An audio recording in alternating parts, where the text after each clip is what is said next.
Hi everyone, so we're back again today and I'm going to be teaching you a little bit about metering and how to get the correct exposures for your images using that little meter on your camera that's built in. It's a very, very handy feature in the majority of digital SLR cameras. This is a little meter that determines how exposed your image is and what is the perfect level of exposure. Your meter's got this little needle that moves in and about. It is actually inbuilt to your viewfinder, and most of DSLR cameras also have a digital on their digital display, on their LCD, they'll also have the meter in one of the settings there, which you can also check without looking through the viewfinder. So let's get right onto it. If you want to learn about getting the right exposures for your images, you've come to the right place. Stay tuned.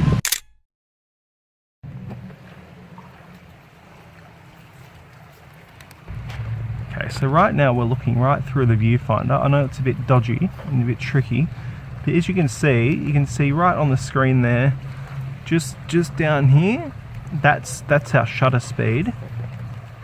So we can adjust that. That's 1/1000th of a second. That's 400th of a second. But you can also see as we adjust that, so there's a little needle that's just here, that's just moving up and down, and that's our exposure level. So that's our meter. So you can see if I have a shutter speed at 1/1000th of a second, our exposure meter is all the way down the bottom. We've now seen that through the viewfinder, so let's go ahead and see this through our main camera.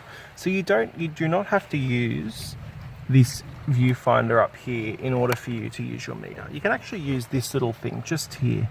So as you can see, when we push down the button and we adjust our settings, you can see that meter moving. So now that's one stop, that's two stops, and then that's plus 3 stops. And then you can go beyond that. So let's take a picture that's 3.2 stops or something. So that's about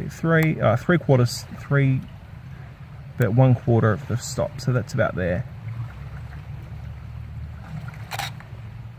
See how it's super overexposed. So I want to get a really good picture here. So I want to make my picture as less exposed as possible, as similar to the center of this meter as possible.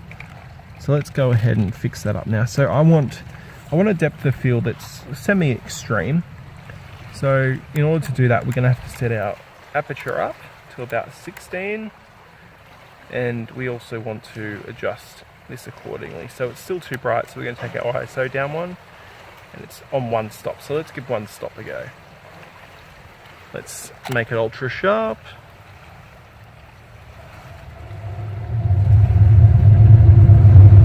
Take a picture. But as you can see, it is still extremely overexposed over in this section here. So what we're going to do is because you can see this is almost actually on the right exposure level, and it's a bit like, oh, okay, then what am I doing wrong here? Well, as you can see, it's on an extra stop as well, so that doesn't really help us. So let's go ahead and take this down to an 18. You can see that's already changed. It's already gone down 1/4. And let's take this down to, say, a 200, and you can see that's directly online. Now let's have a look. So that's looking a lot better. It's underexposed here, but at least we know the background looks good. We can see what's going on here. In my opinion, I think the background's a little bit overexposed as well. And being quite overexposed, the background there is actually causing some of these trees to over sharpen, and that'll give you like a red effect in your photos. So what we want to try to do is we will refocus this just for a second, just so we know exactly what we're trying to get. Zoom in a bit. Go. So we know that's now in focus. Now because that's overexposed, very overexposed, we want to take this down one. I know the foreground here is going to be completely dark, but at least we know we can always fix that up. This is why raw files are great, because we can always fix this up and tweak it to our liking.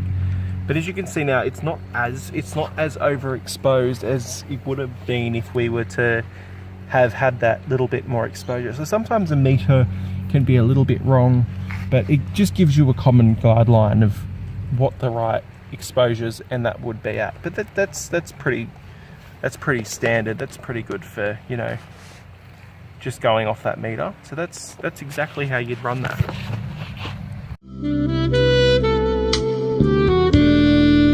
Right, so I hope that video helps sum up how to use your metering in your digital SLR cameras. It's pretty straightforward. There's really nothing to it. Just you can really adjust exposure and that to your need. Using those 3 tools, you'll be able to perfect it. You know, ISO, aperture, and shutter. Using those 3 tips, you can adjust it to your liking as long as you know how that works. You can check out my other videos. I'll leave a little card just up here, you can check that out. And while I'm here, I just want to give you guys, you know, time to thank you, you know, for tuning in, because it has been very good, very informative, and you'll learn a lot from this. It'll really help you get that correct exposure for your images, and in future you'll be able to take a photo with just looking to the viewfinder, you know, do this, fiddle with a few things, snap, and then that's all. And then you go, okay, that's perfect for me, you know, that's all I need. So thanks for watching my video. Click down here to subscribe to my channel and give you more tips and tricks and some general travel vlogs, or you can click this little link up here to check out my aperture video. Thanks very much, guys. Until next time, keep up the good work.